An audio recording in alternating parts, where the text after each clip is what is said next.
Isang baliw na matandang lalaki ang dumukot ng mga inosenteng tao at ginawa silang mga taong walrus sa pamamagitan ng operasyon. Nagsisimula ang pelikula kina Wallace at sa kanyang matalik na kaibigang si Teddy na nagpapatakbo ng isang internet podcast na tinatawag na NaziParty.com. Medyo sikat ang kanilang podcast dahil madalas nilang tinatalakay ang mga viral na insidente at kakaibang penomeno mula sa internet, pagkatapos ay ginagawa itong libangan para pagtawanan ng kanilang mga manunood. Isang araw, nakita nila ang isang lumang video na ipinadala ng isa sa kanilang mga tagahanga matapos itong matuklasan sa isang segunda manong laptop na kabibili lang. Ang video ay pinamagatang Kill Bill Kid at ipinapakita ang isang binatilyong lalaki na nagtatangkang maglaro ng totoong espada na parang karakter sa isang action movie. Gayunpaman, nauwi sa isang trahedya ang lahat ng aksidente niyang maputol ang sarili niyang binti habang naglalaro nito. Matapos ibalik ni Wallace at Teddy ang atensyon sa video sa pamamagitan ng kanilang podcast, sumabog ang kasikatan nito at kalaunan ay umabot sa 10 milyong views. Sa kabalintunaan, ang kakilakilabot na aksidente ng binatilyo ay naging libangan ng napakaraming tao sa internet. Dahil sa laki ng reaksyon ng publiko, naniniwala si Wallace na ito ang perpektong pagkakataon upang lumikha ng mas malaking nilalaman. Nagpasya siyang maglakbay patungong Canada, partikular sa lalawigan ng Manitoba, upang personal na kapanayaman ang binatilyo na kilala bilang Kill Bill Kid. Para kay Wallace, ang pagkawala ng isang binti ay tila hindi isang malaking bagay basta't maaari itong magpasikat sa isang tao. Gayunpaman, nang sa wakas ay dumating si Wallace sa Manitoba, natuklasan niya ang bahay ng bata na napapalibutan na ng mga bulaklak at mga palamuting pang-alaala. Lumalabas na sa mismong araw na dumating si Wallace, nagpakamatay ang Kill Bill Kid matapos hindi matiis ang walang katapusang pressure at kahihiyan na natanggap niya simula nang mag-viral ang video online. Agad na kinontak ni Wallace si Teddy at ipinaalam dito na patay na ang kanilang paksa ng interview. Dahil ayaw niyang umuwi ng walang dala, nagpasya si Wallace na maghanap ng isa pang kakaibang kwento habang siya ay nasa Canada pa rin. Kalaunan, habang bumibisita sa isang bar, napansin niya ang isang mahiwagang sulat na nakadikit sa dingding ng banyo. Ang sulat ay isinulat ng isang matandang lalaki na nagngangalang Howard Howe, na nagsasabing nakaranas siya ng maraming nakakatakot na pakikipagsapalaran habang naglalakbay sa buong mundo. Dahil sa pakiramdam na ang kwento ay magiging perpektong material sa podcast, naging interesado si Wallace na makilala siya, lalo na nang malaman na ang bahay ni Howard ay hindi kalayuan sa lugar. Bago tumungo roon, dumaan muna si Wallace sa isang supermarket upang bumili ng ilang bagay at magtanong ng direksyon papunta sa bahay ni Howard. Tinawagan din niya si Howard para siguraduhing tama ang address. Matapos ang halos 2 oras na pagmamaneho sa mga liblib na lugar, sa wakas ay nakarating si Wallace sa isang lumang bahay na nakatayo ng mag-isa sa gitna ng isang liblib at tahimik na lugar. Ang tahanan ni Howard ay tila malaki, tahimik, at puno ng nakakabagabag na kapaligiran. Pagpasok sa bahay, sinalubong si Wallace ng direkta ni Howard, na nakaupo sa wheelchair at sinabing paralisado ang kanyang mga binti. Bago sila magsimulang mag-usap, hiniling ni Wallace na gumamit muna ng banyo dahil pinipigilan niya ito habang nasa biyahe. Habang naglalakad sa paligid ng bahay, napansin ni Wallace na halos bawat sulok ay puno ng kakaiba at nakakagambalang mga bagay, kabilang na ang banyo mismo. Hindi nagtagal, niyaya ni Howard si Wallace na maupo at uminom ng tsaa.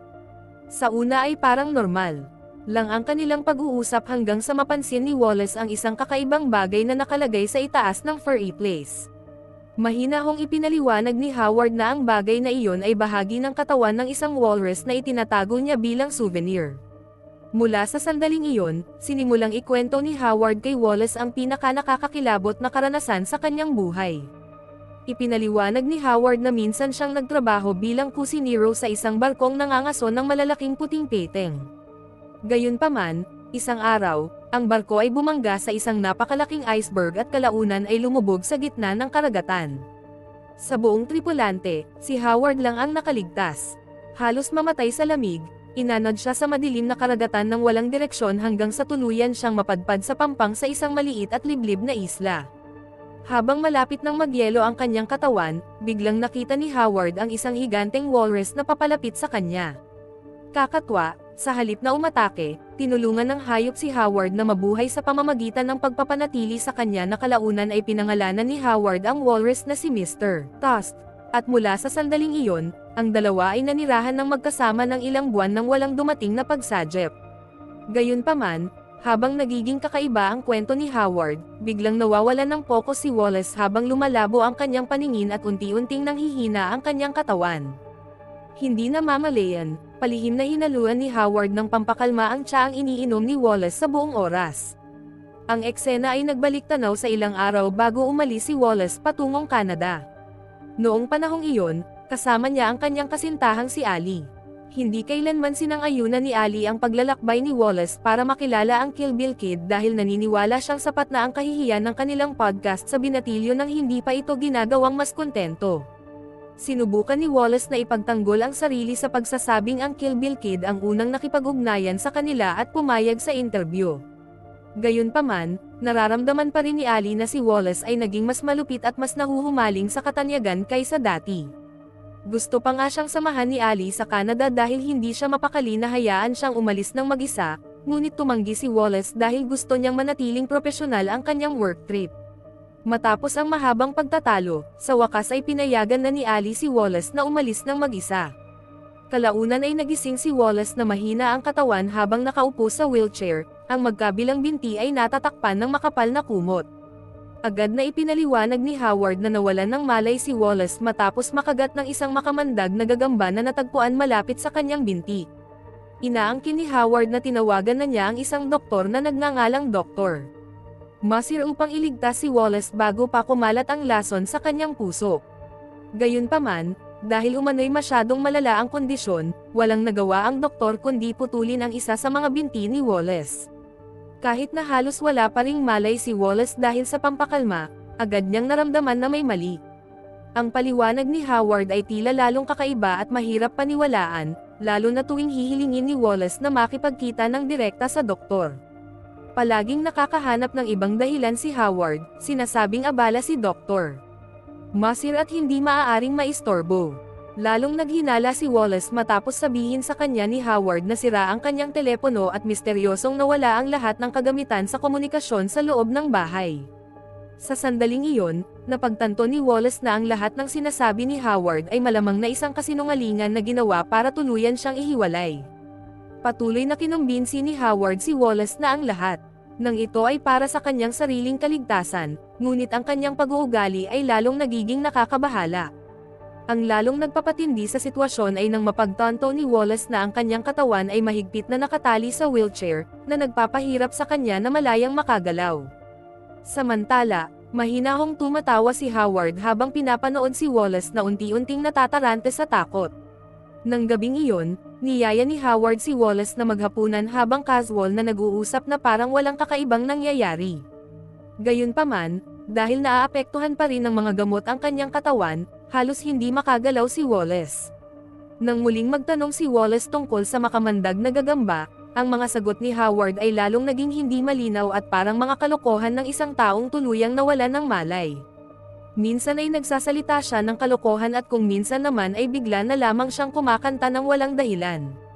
Dahil sa takot at kawalan ng kontrol, sa wakas ay sumigaw si Wallace para humingi ng tulong, ngunit agad siyang sinampal ni Howard ng malakas sa mukha para patahimikin ito. Sa sandaling iyon, sa wakas ay napagtanto ni Wallace na ang matandang lalaki, na tila paralisado sa buong oras, ay talagang malusog at kayang gumalaw ng normal. Ang wheelchair ay bahagi lamang ng pag-arte ni Howard para bawasan ang pagbabantay ni Wallace. Di nagtagal, sinimulang ipakita ni Howard kay Wallace ang isang kasuotan ng walrus na siya mismo ang gumawa. Dahil sa labis na pagkahumaling, hiniling ni Howard na isuot ni Wallace ang kasuotan habang iginigiit na dapat niyang talikuran ang kanyang pagkatao at matutong mamuhay na parang isang tunay na walrus. Ang eksena ay lumipat kay Ali, na palihim na sangkot sa isang relasyon kay Teddy ng palihim ni Wallace. Sa kanilang pag-uusap, nagiging malinaw na ang relasyon ni Ali at Wallace ay matagal nang nasisira. Tila ilang beses nang niloloko ni Wallace si Ali kasama ang mga babaeng tagahanga simula nang maging matagumpay ang kanyang podcast. Kahit na labis na nadismaya at nagagalit si Ali kay Wallace, lihim pa rin siyang nag-aalala tungkol dito dahil halos 3 araw na siyang hindi nito kinokontak simula nang umalis ito patungong Canada. Lingid sa kaalaman ni Ali, gumagana pa rin pala ang telepono ni Wallace. Sa matinding takot, Pilit na inaabot ni Wallace ang kanyang telepono habang hirap na kinakaladkad ang sarili sa wheelchair para sagutin ang papasok na tawag ni Ali. Gayunpaman, dahil masyadong mabagal ang kanyang galaw, natapos ang tawag bago pa niya ito masagot. Agad na sinubukan ni Wallace na tawagan pabalik si Ali, ngunit sa sandaling iyon, ang telepono ni Ali ay nasa banyo na naka-silent mode habang nag-charge, habang si Ali mismo ay nasa kwarto kasama si Teddy. Sinubukan ni Wallace na tawagan si Teddy, ngunit napansin ni Teddy ang papasok na tawag at sadyang tumangging sagutin ito dahil ayaw niyang mabunyag ang kanyang lihim na relasyon kay Ali. Dahil sa kawalan ng pag-asa, sa wakas ay nag-iwan si Wallace ng mensahe sa kanila na nagpapaliwanag na siya ay banihag ng isang lalaking nagngangalang Howard Howe sa isang liblib na lugar malapit sa Manitoba. Desperadong nagmakaawa si Wallace na makipag-ugnayan sa kanila sa pulisya bago mahuli ang lahat. Kinabukasan, sa wakas ay nakinig si Ali sa voicemail at agad na nagpanik matapos marinig ang kalagayan ni Wallace. Mabilis niyang ipinaalam kay Teddy at nagpasya silang dalawa na pumunta sa Canada para hanapin ito. Samantala, sa loob ng liblib na bahay ni Howard, ang bangungot ni Wallace ay nabago at naging mas nakakatakot. Sinimulan ni Howard ang pagsasagawa ng mga kakilakilabot na operasyon sa katawan ni Wallace habang patuloy na ikinukwento sa kanya ang tungkol sa kanyang madilim at kalunos-lunos na nakaraan. Isiniwalat ni Howard na noong siya ay bata pa, ang kanyang mga magulang ay brutal na pinatay sa harap niya mismo ng isang grupo ng mga marahas na magnanakaw. Pagkatapos ng trahedyang iyon, ipinadala siya sa isang ampunan kasama ang maraming inabandonang mga bata. Gayunpaman, dahil sa mga problemang pinansyal, kalaunan ay isinara ang ampunan at lahat ng mga bata ay inilipat sa isang institusyong pangkaisipan. Doon dumanas ang batang si Howard ng maraming taon ng nakapangangilabot na pang-aabuso at pagmamaltrato mula sa mga matatanda na dapat sana'y nagpoprotekta sa kanila. Ang trauma at pagdurusa ay unti-unting sumire sa katinoan ni Howard at kalaunan ay binago siya bilang isang mapanganib na psychopath. Pagkatapos nito, sapilitang binago si Wallace at ginawang isang nilalang na parang walrus sa pamamagitan ng isang nakapangangilabot na operasyon na tuluyang pumutol sa kanyang katawang tao. Hindi na siya kamukha ng isang normal na tao, at kinaladkad siya ni Howard papasok sa isang napakalaking silid na sadyang idinisenyo upang maging kamukha ng natural na tirahan ng isang walrus.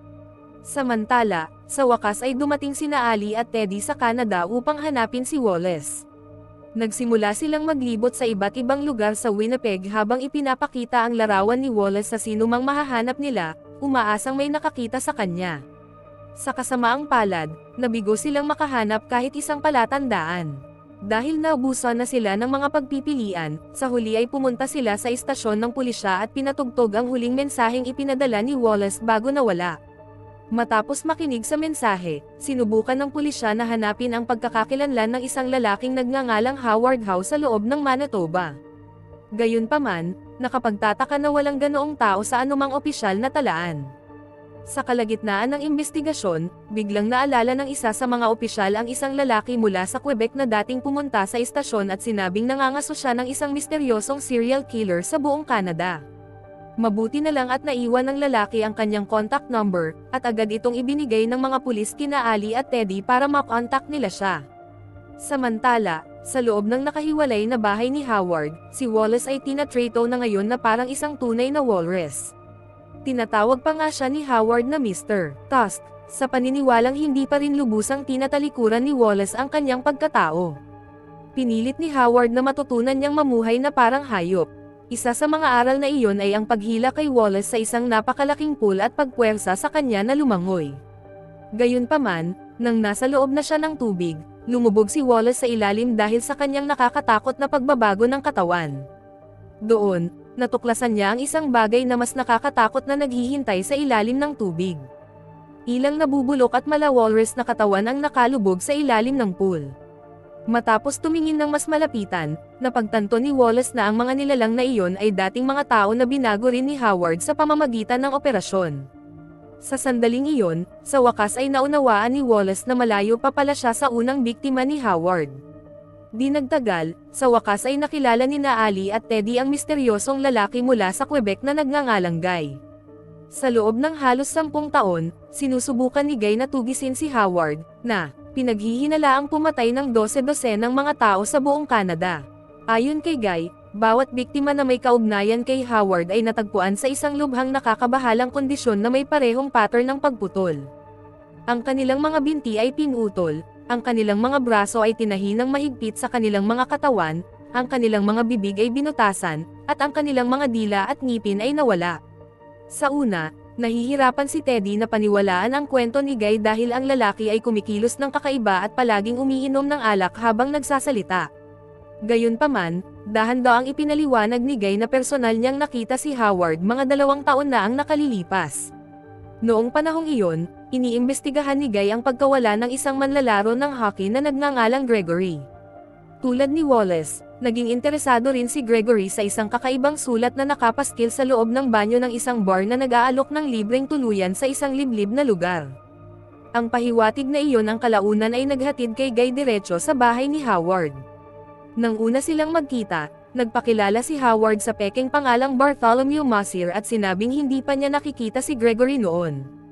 Gayunpaman, sa buong pag-uusap nila, kakaiba ang kinikilos ni Howard at nagsasalita sa kakaibang parang bata habang nag-iimbento ng mga kakaibang kwento na tila walang katuturan, mula sa isang misteryosong hockey field sa malapit hanggang sa pagsasabing nagtatrabaho siya bilang assistant ng isang hockey coach sa lugar. Inanyayahan pa nga ni Howard si Guy sa bahay, ngunit tumanggi si Guy dahil kailangan niyang ipagpatuloy ang kanyang investigasyon. Pagkatapos ng engkwentro, agad na nakaramdam si Guy na may kaina-hinala kay Howard. Kalaunan ay sinuri niya ang pangalang Bartholomew Masir sa pamamagitan ng mga talaan ng populasyon ng Canada, para lamang matuklasan na ang pagkakakilanlan ay ganap na peke at hindi kailanman umiral. Ang bawat kwentong ikinwento ni Howard ay napatunayang kasinungalingan din. Ang mga hinala ni Guy ay napatunayang tama makalipas ang 1 buwan nang matuklasan ang bangkay ni Gregory na nakabara sa isang tubo ng paagusan ng tubig sa isang kalapit na lugar sa isang nakapangangilabot na kondisyon. Sa panahon ng autopsiya, natagpuan ng pulisya ang buto ng binti ni Gregory na nakasuksok sa loob ng butas sa kanyang bibig. Gayunpaman, nang bumalik ang mga awtoridad upang hanapin muli si Howard, nawala na ito ng walang bakas. Sa ibang lugar, patuloy na nagdadalamati si Wallace sa nakapangangilabot na kalagayan ng kanyang sariling katawan, na hindi nakamukha ng isang tao. Gayunpaman, nakikita ni Howard ang lahat bilang isang bagay na maganda. Mahinahon niyang ipinaliwanag na ang mga tao ay mas malupit kaysa sa mga hayop, kaya naman di umano'y mas mabuti pang maging walrus kaysa manatiling tao. Ang baluktot na pananaw ni Howard sa mundo ay malinaw na hinubog ng trauma at pagdurusa na naranasan niya sa kanyang pagkabata, bagamat ang kanyang mga kilos ngayon ay lampas na sa katinuan. Pagkatapos ay naghagis si Howard ng isda kay Wallace habang patuloy na tinatrato siya na parang isang alagang hayop. Noong una ay tumanggi si Wallace na kainin ito dahil may maliit na bahagi pa rin ng kanyang pagkatao ang natitira, ngunit nang hindi na niya matiis ang kanyang gutom, kalaunan ay nilamon niya ang hilaw na isda na parang isang tunay na walrus. Nang makita ito, naniwala si Howard na sa wakas ay nagtagumpay na ang kanyang eksperimento. Pagkatapos, ipinagpatuloy ni Howard ang pagtuturo kay Wallace kung paano lumangoy habang ikinukwento pa sa kanya ang tungkol sa kanyang nakaraan kasama ang orihinal na si Mr. Tusk. Isiniwalat ni Howard na matapos ang 6 na buwang pananatili sa liblib na isla, napilitan siyang patayin at kainin si Mr. Tusk para mabuhay. Simula noon, binalot siya ng guilt sa loob ng maraming taon. Dahil doon, naniniwala si Howard na si Wallace, na ngayon ay kapalit ni Mr. Tusk, ay karapat-dapat sa pagkakataong makaganti sa kanya sa pamamagitan ng isang brutal na laban hanggang kamatayan. Samantala, sinimulan ni Guy na sundan ang mga huling galaw ni Wallace bago ito nawala. Tinanong niya si Ali tungkol sa mga gawin ni Wallace tuwing naglalakbay ito ng malayo. Naalala ni Ali na palaging bumibili si Wallace ng malalaking tasa ng soda tuwing naglalakbay. Ang maliit na pahiwatig na iyon ang nagdala sa kanila sa supermarket kung saan huminto si Wallace bago bumisita kay Howard. Doon, naaalala pa rin ng 2 empleyado ng supermarket si Wallace dahil nagtanong ito ng direksyon papunta sa isang lugar na tinatawag na Bifrost. Naaalala rin nila si Wallace na sumulat ng isang address sa isang piraso ng papel de liha ng Caera. Gamit ang isang tusong panlilinlang, kinuha ni Guy ang susunod na papel at tinakpan ito ng lapis, na nagpapakita ng mga marka ng presyon na naiwan mula sa sulat kamay ni Wallace sa nakaraang pahina. Sa pamamagitan ng paraang iyon, sa wakas ay natuklasan nila ang lokasyon ng liblib na bahay ni Howard. Habang naglalakbay patungo sa address ni Howard, kalaunan ay natuklasan nila ang sasakyan ni Wallace na nakalubog sa isang lawa malapit sa isang liblib na kagubatan. Matapos makita iyon, mas lalong nakumbinsi si Guy na si Wallace ay nasa malapit pa rin at malamang na buhay pa. Dahil lubhang mapanganib ang sitwasyon, binigyan ni Guy sina Ali at Teddy ng tig-isang baril kung sakaling bigla silang atakihin ni Howard. Samantala, sa loob ng bahay ni Howard, hindi na maiiwasan ang nakakakilabot na komprontasyon. Sa loob ng maraming taon, hinihintay ni Howard ang ganitong sandali, ang pagkakataong muling harapin ang figurang pinaniniwalaan niyang si Mr. Tusk. Upang lubos na makumplito ang kanyang obsesyon, isinuot pa ni Howard ang sarili niyang kasuotan na walrus bago hinarap si Wallace. Nagkagulo ang buong bahay nang mag-atake ang dalawang halimaw na figure habang naglalabas ng nakakatakot na mga sigaw na umalangaw-ngaw sa buong gusali.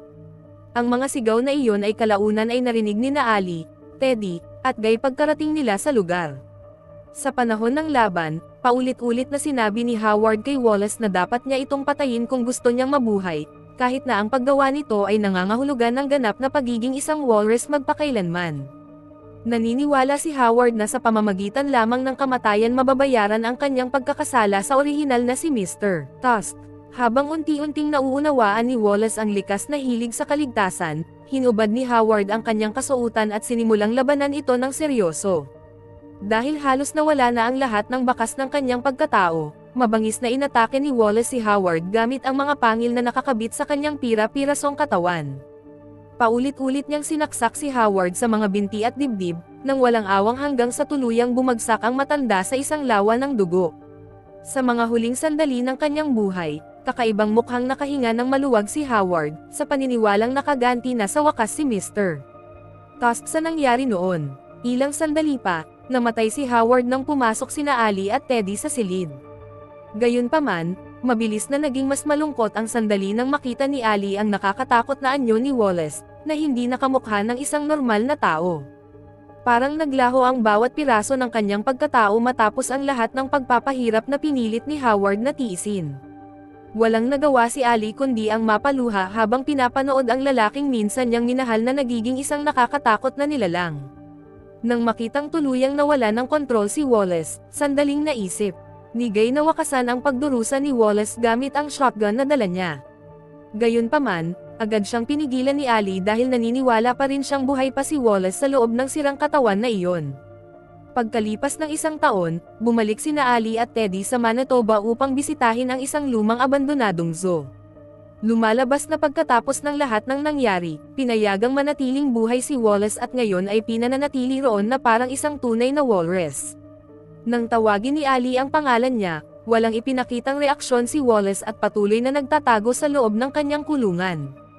Kalaunan, naghagi si Ali ng isda papunta sa kanya, dahilan para biglang lumitaw si Wallace at kinuha ang pagkain na parang isang mabangis na hayop. Nang makita ang kalunos-lunos na kalagayan ni Wallace, tahimik na nakatayo si Ali habang pinipigilan ang pagluha at inaalala ang lahat ng mga alaalang pinagsamahan nila. Gayunpaman, sa sandaling sinabi ni Ali kay Wallace na mahal pa rin niya ito, unti-unting tumigil sa paggalaw si Wallace at isang luha ang palm attack mula sa kanyang mga mata. Kahit na tuluyang nawasak ang kanyang katawan at buhay, tila may maliit na bahagi pa rin ng pagkatao ni Wallace na nananatili sa kaibuturan niya. Pagkatapos, tuluyang umalis sina Ali at Teddy sa zoo, habang si Wallace ay naiwan upang gugulin ang natitirang bahagi ng kanyang buhay na nakakulong magpakailanman bilang isang walrus. At iyon, ang katapusan ng kwento.